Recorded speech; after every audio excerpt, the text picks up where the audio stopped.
중년이 되면 몸이 바뀌는 건 사실입니다. 하지만 문제는 몸이 바뀌는 것 자체가 아니라 그 변화를 끝으로 해석하기 시작하는 순간입니다. 살이 찌면 이제 안 되는 몸이구나. 잠이 깨면 이제 회복이 안 되는 나이구나. 기억이 잠깐 흐릿해지면 이제 내려놓을 때가 된 건가. 이렇게 하나씩 몸이 변화가 자기 평가로 바뀝니다.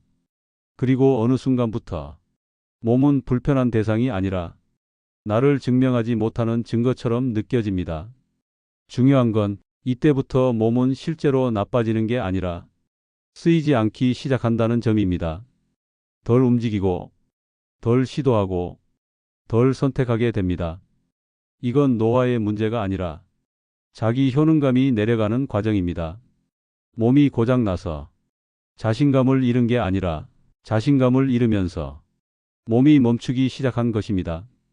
여기서 아주 중요한 관점을 하나 바꿔야 합니다. 중년 이후의 몸은 망가진 몸이 아닙니다. 멈춰 있던 몸입니다. 이 차이는 큽니다. 망가진 것은 고쳐야 하지만 멈춘 것은 다시 작동하면 됩니다. 몸은 생각보다 단순합니다. 아직 반응할 수 있으면 아직 현역입니다. 먹는 순서를 바꾸면 반응하고, 짧게 움직여도 반응하고, 손을 쓰고 잠을 정리하면 반응합니다. 이건 의지가 아니라 구조의 문제입니다. 몸은 나를 다시 써 달라는 신호를 계속 보내고 있었는데 우리가 그 신호를 나이로 해석해 버린 것 뿐입니다. 중년 이후의 회복은 대단한 노력이 아닙니다. 이 몸은 아직 반응한다는 작은 증거를 하나씩 확인하는 과정입니다. 그리고 그 순간부터 사람의 자세가 달라집니다. 몸을 대하는 태도가 바뀌고 삶을 선택하는 기준이 바뀌기 시작합니다. 첫 몸이 다시 움직이기 시작할 때 대부분의 사람들은 아주 작은 신호를 먼저 경험합니다. 살이 빠진다거나 체력이 갑자기 좋아진다거나 눈에 띄는 변화가 아닙니다. 가장 먼저 오는 건 감각의 변화입니다. 아침에 눈을 떴을 때 어제보단 덜 무겁다는 느낌, 식사를 하고 나서 속이 덜 답답하다는 감각, 계단을 오를 때 숨이 덜 가쁘다는 체감. 이건 결과가 아니라 반응입니다. 몸이 아직 신호를 주고받을 수 있다는 증거입니다. 많은 분들이 이 신호를 대수롭지 않게 넘깁니다. 기분 탓이겠지, 우연이겠지. 하지만 이때가 가장 중요한 순간입니다. 이 작은 반응을 그래도 되는 날이 아니라 아직 작동하는 몸으로 해석하는 순간 몸의 방향이 달라지기 시작합니다. 몸은 계속 써주는 쪽으로 반응합니다. 조금이라도 움직이면 다음엔 조금 더 움직일 준비를 하고, 소화가 편해지면 다음 식사에서 더 안정적으로 반응하고, 잠이 조금만 정리돼도 회복의 리듬을 다시 찾으려 합니다. 이건 의지의 문제가 아닙니다. 몸의 본능은 회복 쪽으로 항상 열려 있습니다. 우리가 그걸 그동안 쓰지 않았을 뿐입니다. 몸이 반응한다는 걸 한 번이라도 느끼게 되면 사람의 자세가 달라집니다. 이때 바뀌는 건 체중이나 수치가 아니라 통제감입니다. 이건 어쩔 수 없어가 아니라 이건 내가 만질 수 있는 영역이구나라는 감각. 예를 들어 먹는 양을 줄이지 않아도 먹는 순서를 바꾸면 몸이 덜 힘들다는 걸 알게 됩니다. 운동을 하지 않아도 짧게 몸을 쓰면 다음 날이 조금 나아진다는 걸 느낍니다. 잠을 완벽하게 자지 못해도 잠들기 전 습관 하나만 바꿔도 몸이 반응한다는 걸 알게 됩니다. 이 순간부터 사람은 더 이상 몸을 관리 대상으로 보지 않습니다. 조율 가능한 대상으로 보기 시작합니다. 그리고 이 차이는 생각보다 큽니다. 통제감이 돌아오면 사람은 다시 선택합니다. 무조건 참고 넘기지 않고, 무조건 포기하지 않고, 나중에로 미루지 않습니다. 몸이 다시 반응한다는 건 삶이 다시 말을 걸어오기 시작했다는 뜻입니다. 중년 이후의 변화는 갑자기 좋아지는 게 아닙니다. 내가 다시 개입할 수 있다는 감각이 조금씩 돌아오는 과정입니다. 그리고 이 감각이 돌아오는 순간 사람은 더 이상 뒤로 밀려난 사람이 아닙니다. 통제감이 돌아오면 사람의 몸이 먼저 변하는 게 아니라 자세가 먼저 변합니다. 이건 아주 미묘하지만 분명합니다. 예전에는 무언가를 시작하기 전에 먼저 생각합니다. 이 나이에 괜히 무리하는 건 아닐까? 하다가 더 피곤해지면 어쩌지? 하지만 몸이 반응하기 시작하면 이 질문이 바뀝니다. 이 정도는 괜찮겠지. 한번 해볼 수는 있겠다.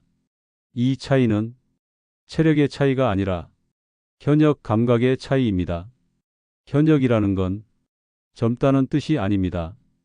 아직 쓰이고 있다는 감각, 그리고 아직 선택할 수 있다는 느낌입니다.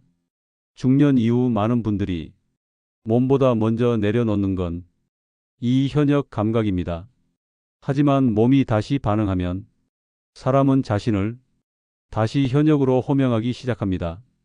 일정 하나를 스스로 잡고 움직임 하나를 선택하고 못한다 대신 조절하면 된다를 생각합니다. 이 순간부터 삶의 무게가 조금 달라집니다. 버티는 삶에서 참여하는 삶으로 자세가 바뀌기 시작합니다. 현역 감각이 돌아오면 가장 크게 달라지는 건 선택지의 개수입니다.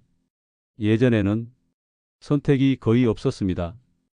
해야 하니까 하고 피곤해도 참고 안 되면 포기합니다. 하지만 몸이 다시 반응하면 선택지가 다시 보이기 시작합니다. 오늘은 쉬어도 되고 내일은 조금 움직일 수도 있고 지금은 이 정도까지만 할 수도 있습니다. 이건 게으름이 아니라 조절 능력입니다. 선택지가 있다는 건 삶의 리듬을 다시 내가 잡고 있다는 뜻입니다. 이때부터 사람은 삶을 밀리지 않습니다. 약속을 무조건 취소하지 않고 부탁을 무조건 거절하지 않고 상황에 맞게 판단합니다. 몸이 반응한다는 건 체력이 남아있다는 뜻이 아니라 조율할 여지가 남아있다는 증거입니다. 중년 이후의 삶은 무조건 잘 버티는 사람이 아니라 잘 조절하는 사람이 오래갑니다. 그리고 이 조절 능력은 다시 말해 자기 신뢰입니다. 많은 사람들이 자존감을 기분이나 마음 상태로 생각합니다. 그래서 이렇게 말합니다. 요즘은 자신감이 없어요. 마음이 약해진 것 같아요. 하지만 중년 이후의 자존감은 기분의 문제가 아닙니다. 기준의 문제입니다. 내가 나를 어떻게 평가하는가? 내 몸의 변화를 어떻게 해석하는가? 나의 가능성을 어디까지로 보는가? 이 기준이 무너질 때 사람은 가장 먼저 자기 자신을 뒤로 미룹니다. 이제 나는 주인공은 아닌 것 같아. 중요한 건 다 끝난 것 같아. 하지만 오늘 이야기한 것처럼 몸은 이미 다른 기준을 보여주고 있습니다. 몸은 아직 반응하고 있고 조절이 가능하고 선택할 여지가 남아 있습니다. 이 말은 아직 삶의 중심에서 완전히 벗어나지 않았다는 뜻입니다. 자존감이 회복된다는 건 갑자기 당당해지는 게 아닙니다. 나는 아직 판단할 수 있다. 나는 아직 선택할 수 있다. 이 두 가지 기준을 다시 내 손에 쥐는 일입니다. 그리고 이 기준은 생각이 아니라 몸의 반응을 통해 가장 먼저 돌아옵니다. 마무리. 나는 아직 현역이다. 오늘 이 영상에서 무언가를 꼭 하라고 말하지 않았습니다. 운동을 몇 분 하라거나 무엇을 먹으라거나 어떻게 살아야 한다고 지시하지 않았습니다. 이 영상의 목적은 하나였습니다. 당신의 몸은 아직 작동한다. 는 사실을 다시 확인하는 것. 중년 이후의 삶은 더 잘해보려는 삶이 아니라 다시 중심을 잡는 삶입니다. 몸이 반응한다는 건 아직 끝나지 않았다는 뜻이고 선택지가 남아있다는 건 아직 현역이라는 뜻입니다. 당신은 누군가의 뒤에서 조용히 사라져야 할 사람이 아니라 아직 판단하고 아직 조절하고 아직 선택할 수 있는 사람입니다. 건강은 오래 살기 위한 조건이 아니라 나로 살기 위한 기반입니다. 오늘 이 영상을 본 지금 이 순간부터 당신은 이미 다시 삶의 중심에 한 발을 디뎠습니다. 그걸 기억하셔도 됩니다. 당신은 아직 현역입니다.